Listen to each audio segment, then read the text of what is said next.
Welcome back to another video, guys. Today is gonna be a banger. I'm gonna be pulling the motor and I'm gonna rebuild the whole thing, change the manifold out, do a couple things, mostly just to make sure it's gonna run good. Then I'm gonna throw a turbo on there. I'm probably going to get rid of the AC stuff. I kind of wanted to keep it, but it's already broken, so I might as well take it out. But yeah, should be pretty sick.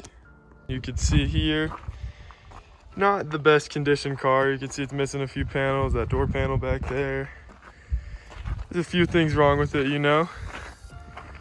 But I got it for around $2,000, so we're gonna do something pretty cool. You can see the seat's a little messed up. So first thing I'm gonna start out with is cleaning up the inside of this car. You can see it's pretty nasty, you know, not the worst thing ever, but there is trash everywhere, which I hate when it's all like cluttered and nasty like that. So I got all that taken care of. It's all vacuumed out and now it's good. All right, here's where we're at so far. Bumper's off. I've been taking off some of the fender lining plastic stuff. So now I can get to this and pull all that off. Wheels are off. I'm gonna go ahead and undo the axle nuts on both sides. I'm probably gonna take this piece off and paint it, as well as the bumper. I think the bumper would look a lot better painted. Yeah, some progress. And then I'll update you guys when I got some more done. All right, update. The exhaust manifold's off, radiator's out, the condenser, compressor, all the AC lines are done. I disconnected the power steering. I'm getting the wiring harness off as we speak. You can see shift cables are off. This thing's absolutely filthy, so I keep having to wash my hands, but I'm gonna start wearing gloves now.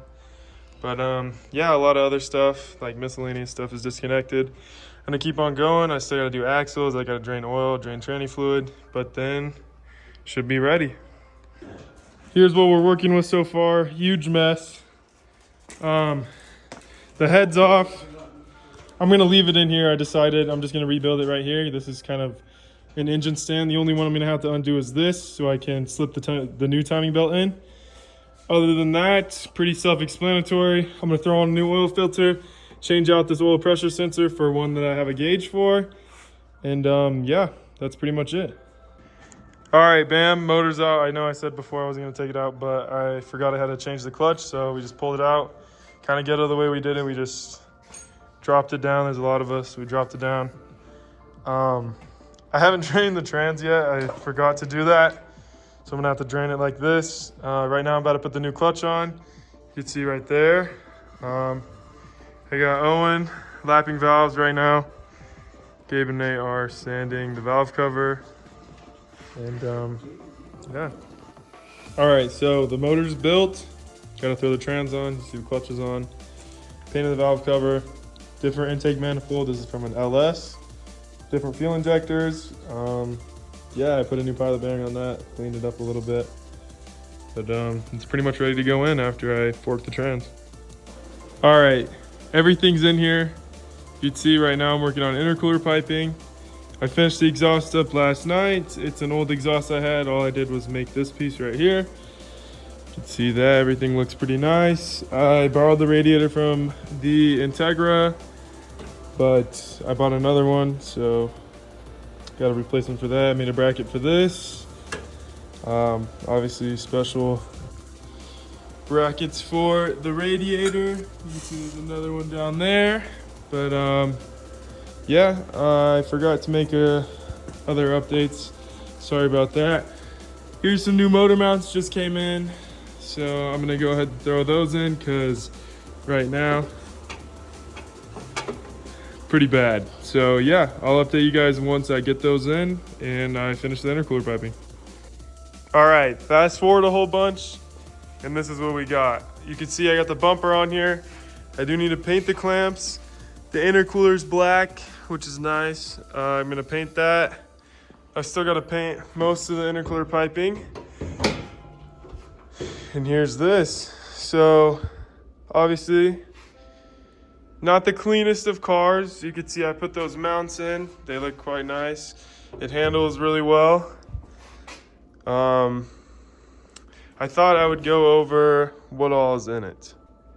All right, so we got an eBay wastegate, eBay turbo. It's max speeding rods, the old one from the hatch. It was also on the CRX first. I did have it on here for mock-up, and I said I wasn't gonna use it. I threw it on here, I just had it, so it still works, just burns a lot of oil, which sucks. But I got this half size, I think it's either 3 or 4 row radiator. You can see it's pretty big. That was gonna be the one I put on this, but I ordered a new one for that. So we're good with that. I made a bracket for the overflow. Not the prettiest thing in the world, but it's there. This is an LS intake manifold. It's right before they had the evap stuff on the top. These are Graham 1000cc injectors. All of the intercooler piping and the clamps, this blow-off valve, all this I had laying around. Pretty much every single thing I had for this build was laying around besides the piston rings and like obviously the new gaskets and stuff. So there's all that. Oh yeah, 1320 mounts. Pretty nice. This exhaust I had laying around, I made the piece up top from pieces I had before. Then we got my old Honda from the early days of the hatch. It's V3. I bought the whole thing from HA Motorsports. It's just a P28 with V3 Honda. I have this from the AFR. I still got to wire that in so it can do some closed loop stuff. You can see I got 2 AEM gauges and a cheaper glow shift boost gauge in the middle instead of a radiator. And yeah, pretty much the only money I have in this are the gaskets. I'd say probably around $400, give or take, is what it cost me to do all this. But I did have tons of spare parts, so you can't really go off of that. What I'd say, like, the budget for this build would probably be around $2,500 for parts, and you could have something quite similar to this, if not better, because obviously all my parts are used. But yeah, it turned out pretty sick. I still need to go get some videos of me driving it.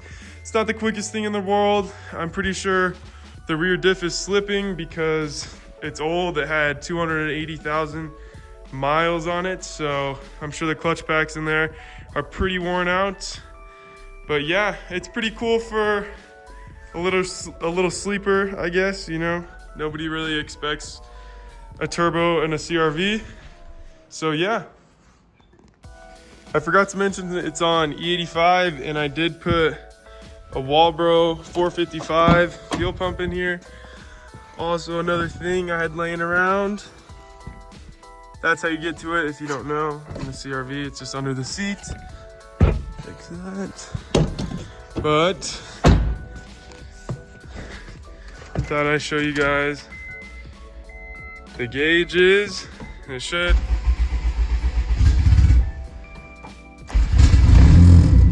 Sometimes it takes a second on the first start, but completely normal. Oil pressure is relatively decent for a stock pump. I put 15 W40 in it, just Rotella, and yeah, pretty much it for the build.